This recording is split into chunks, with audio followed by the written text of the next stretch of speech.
이번에는 V단원, 종교와 윤리의 내용 요소를 살펴보도록 하겠습니다.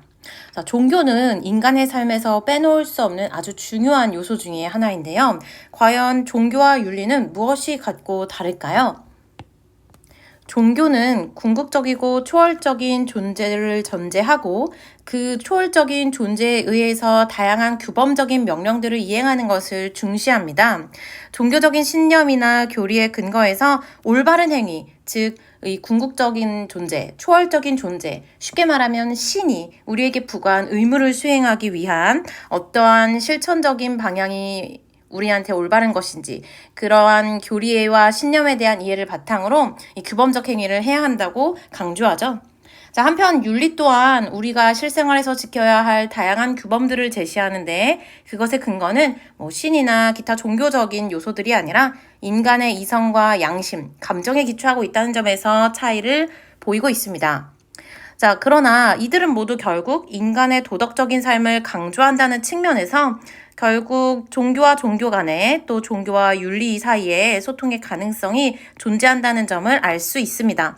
그리고 이 도덕적인 삶을 강조하다 보니 결국 다양한 종교뿐만 아니라 윤리는 인간의 존엄성을 정시하고 사회 정의 실현에도 관심을 두고 있기 때문에 결국 상호 간에 긍정적인 영향을 줄 수 있는 그러한 관계를 맺을 수 있다고 볼 수 있겠습니다. 하지만 현실적으로 다양한 갈등들이 존재하는데 그러한 갈등에 있어서 종교와 윤리 사이의 관계를 어떻게 바람직하게 이끌어 갈 거냐에 대한 그런 칼럼이나 강연자의 강연 내용 등이 문항에 이제 가상으로 출제가 되는 그러한 경우들이 많았습니다. 하지만 비교적 최근에는 엘리아데의 이 종교에 대한 입장이 문항으로 출제되는 경향이 굉장히 짙어졌는데요. 자, 엘리아데는 이 종교라고 하는 것이 결국 모든 인간의 삶에 내재되어 있는 가치이기 때문에 누구도 이 종교적인 가치로부터 벗어날 수 없다라고 이해하고 있습니다.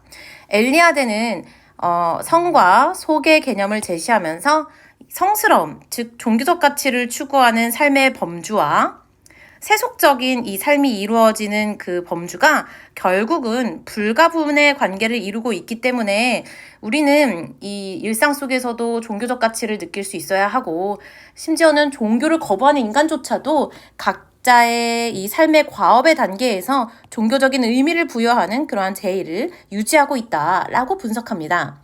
이때 엘리아데의 핵심적인 입장은 결국 이 종교적인 가치를 인식하는 사람, 즉 종교적인 인간은 일상적인 삶 자체에서부터 성스러움의 드러남을 경험할 수 있다라고 이야기합니다.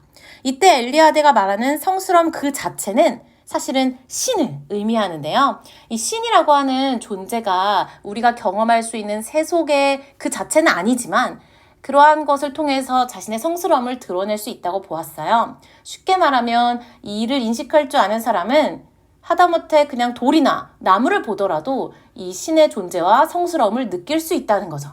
하지만 이를 모르는 사람은 돌이나 나무를 보면서 그런 성스러움을 체험할 수 없다라고 봐요.